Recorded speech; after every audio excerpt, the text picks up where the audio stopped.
Assalamualaikum warahmatullahi wabarakatuh. Pada kesempatan kali ini saya akan membahas apa itu sistem integumen. Jadi sistem integumen adalah sistem organ yang paling luas. Sistem ini terdiri atas kulit dan aksesorinya termasuk kuku, rambut, kelenjar keringat, sebaceus, reseptor saraf khusus untuk stimulus, perubahan internal atau lingkungan eksternal. Sesuai dengan fungsinya, organ-organ pada sistem integumen berfungsi sebagai menutup organ atau jaringan organ dalam manusia melalui kontak luar. Ini adalah gambar dari sistem integumen. Pada sistem integumen terdiri dari struktur epidermis, ada dermis dan hipodermis. Selanjutnya kita akan membahas struktur dari epidermis, dermis, dan hipodermis. Yang pertama adalah struktur epidermis. Struktur epidermis adalah lapisan kulit pertama dan yang terluar, satu-satunya lapisan kulit yang bisa dilihat oleh mata telanjang. Anatomi epidermis sebagian besar diproduksi oleh sel keratinosit yang memproduksi keratin. Ini adalah bagian-bagian dari epidermis. Yang pertama ada beberapa yang menyusun, yaitu pertama stratum corneum, ada juga stratum lucidum, ketiga ada stratum granulosum, keempat ada stratum spinosum, dan kelima ada stratum basal. Yang pertama kita akan membahas stratum basal. Stratum basal merupakan lapisan sel tunggal yang terbuat dari sel basal, terdiri atas sel-sel berbentuk kubus atau kolumnar. Stratum basal terdiri dari sel pembentuk melanin yang mengandung pigmen. Pada stratum basal terdapat sel marker yang berfungsi sebagai reseptor dan bertanggung jawab untuk menstimulasi saraf sensorik otak untuk menerima rangsangan atau sentuhan. Sel ini terdapat dalam jumlah banyak di permukaan tangan dan kaki. Stratum basal juga memiliki sel melanosit yang produksi pigmen melanin. Melanin memberikan warna pada rambut dan kuku serta melindungi sel hidup epidermis dari kerusakan sinar ultraviolet. Stratum basal berperan dalam pembentukan sidik jari yang unik untuk setiap individu yang digunakan untuk analisis forensik karena pola yang tidak akan berubah seiring dengan proses pertumbuhan dan penuaan. Yang kedua ada stratum spinosum. Pada stratum spinosum terdiri dari 8-10 lapisan keratinosit yang terbentuk sebagai hasil perubahan sel di stratum basal. Stratum spinosum memiliki lapisan yang paling tebal sampai 0,2 mm. Stratum spinosum terdapat sel Langerhans. Ini adalah sel Langerhans. Sel Langerhans ini berfungsi sebagai makrofag untuk membunuh bakteri, partikel-partikel asing, dan sel yang telah rusak. Pada stratum spinosum, lapisan ini memproduksi keratin, sebuah protein yang tidak akan larut dan menjaga kelembapan kulit.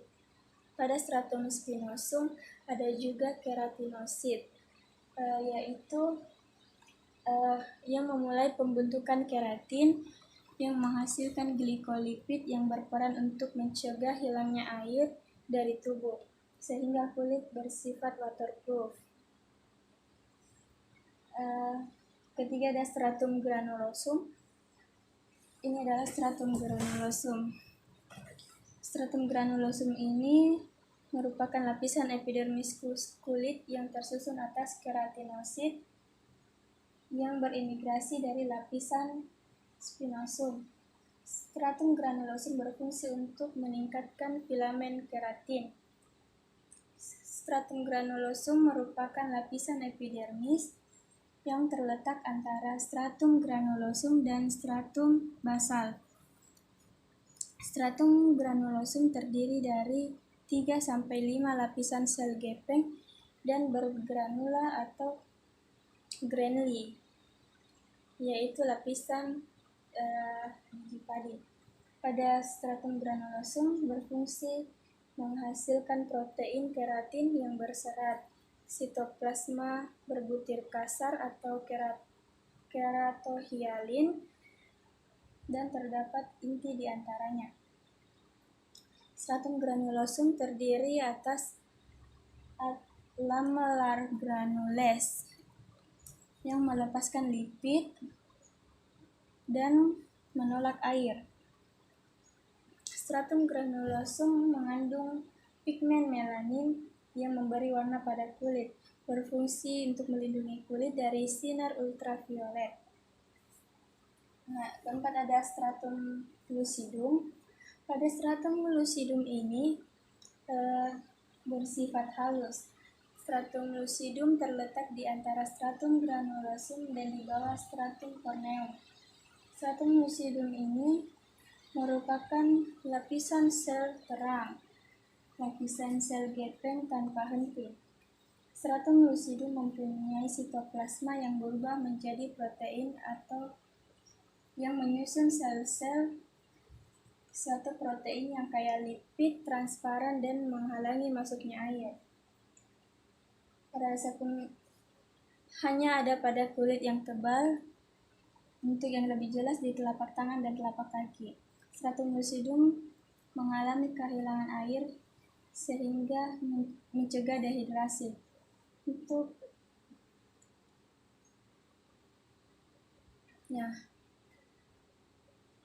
Dan stratum lucidum merupakan pelindung dari pengatur respon terhadap kondisi lingkungan sekitar. Yang kelima ada stratum corneum. Stratum corneum terdiri atas beberapa sel-sel gepeng yang mati, yang mencegah masuknya mikroba dan hilangnya air dari lapisan di bawahnya. Stratum corneum yang tidak rusak atau mati merupakan barir yang efektif untuk melawan patogen dan zat kimia. Stratum corneum ini terdiri dari 15-30 lapisan sel keratin.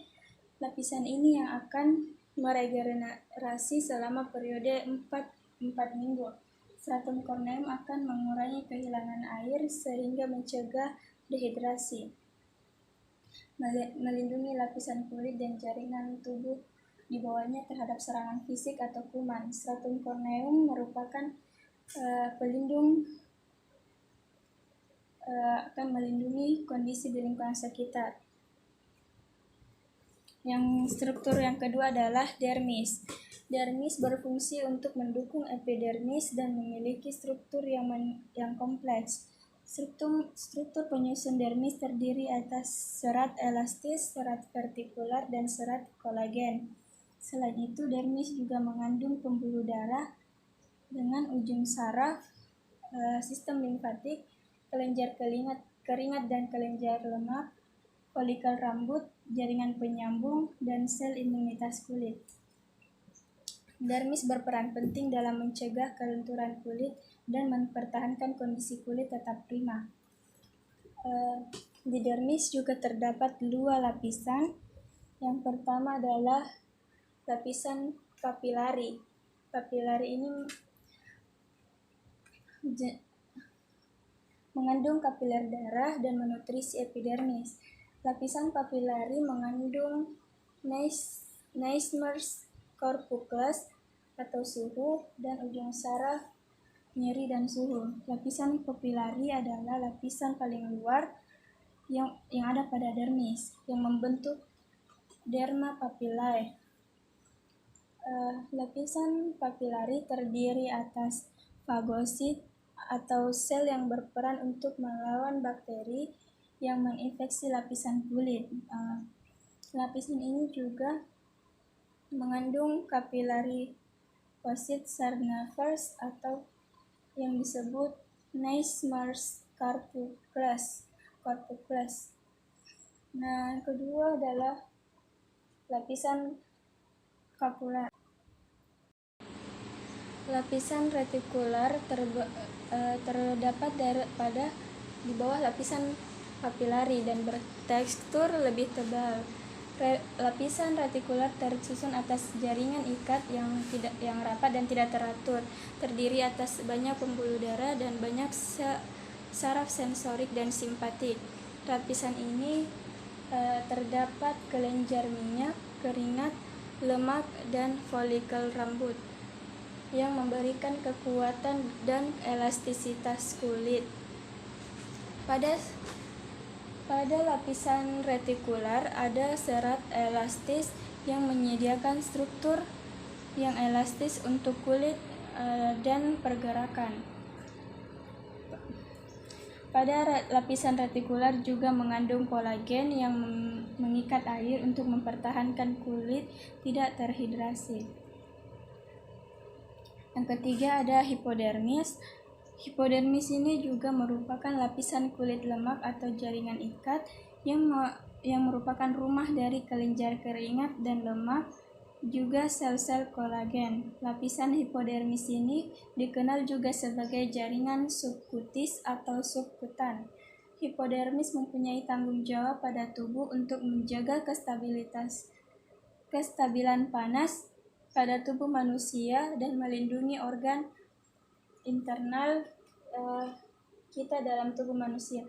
Pada lapisan ini terdapat jaringan adiposa, yaitu jaringan yang tersusun atas sel-sel lemak. Fungsi lapisan ini adalah menyimpan cadangan makanan dalam bentuk lemak dan melindungi tubuh dari suhu dingin.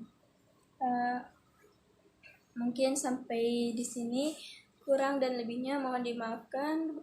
Saya ucapkan wabillahi taufiq wal hidayah. Wassalamualaikum warahmatullahi wabarakatuh.